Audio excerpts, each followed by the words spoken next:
আজ কয়েকদিন ধরেই সারা দেশে বৃষ্টি হচ্ছে, তো কিছু কিছু জায়গায় বন্যাও হয়ে গিয়েছে।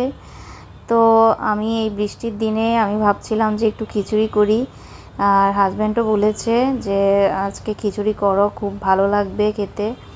তো আমি খুব তাড়াতাড়ি ইজি প্রসেসে বসিয়ে দিলাম, মেখে ঝুঁকে একদম খিচুড়িটা বসিয়ে দিলাম। এটাকে বলে হাতে মাখা খিচুড়ি।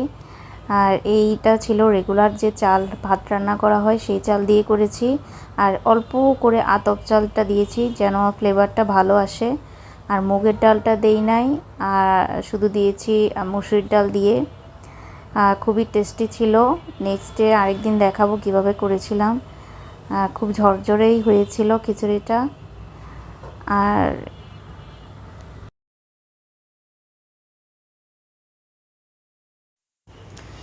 এর মধ্যে বসিয়ে দেব বেগুন ভাজি। আর আমার এই খিচুড়ির সাথে এরকম বেগুন ভাজি খেতে অনেক ভালো লাগে। তোমরা চাইলে আলু ভাজি দিয়েও খেতে পারো। আমি আলু ভাজিটা আর করা হয়নি, খুব তাড়াতাড়ি রান্না করেছি।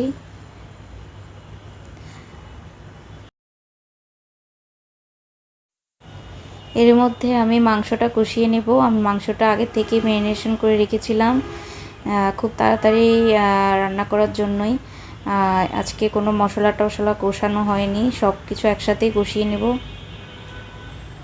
আমি আজকের মাংসতে একটু বড় বড় করে আলু দিয়েছি, আর সাথে দিয়েছি কয়েক কোয়া রসুন দিয়েছি। আর রসুনটা অপশনাল, তোমরা চাইলে দিতে পারো নাও দিতে পারো, কিন্তু রসুনটা আমার খেতে খুবই ভালো লাগে। আমার বাসায় গোটা রসুন ছিল, তাই গোটা রসুনই দিয়েছি।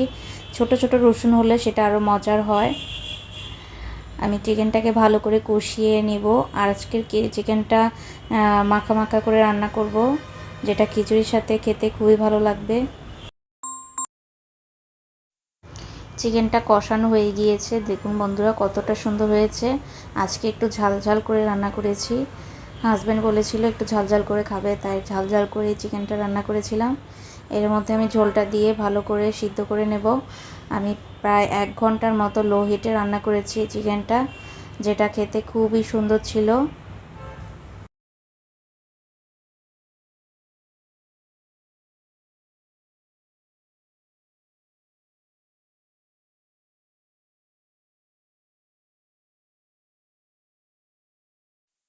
সব কিছু রেডি করার পর হাজব্যান্ড বলেছে আমি একটু টেস্ট করে দেখি, তো ওকে আগে আমি একটু বেড়ে দিয়েছি, ও খেয়ে নিয়েছে। ও বলেছে দারুণ হয়েছে। আজকের খিচুড়ি আর চিকেন কষাটা খুবই সুন্দর ছিল ও বলল। তো এই ছিল আমার আজকের আয়োজন।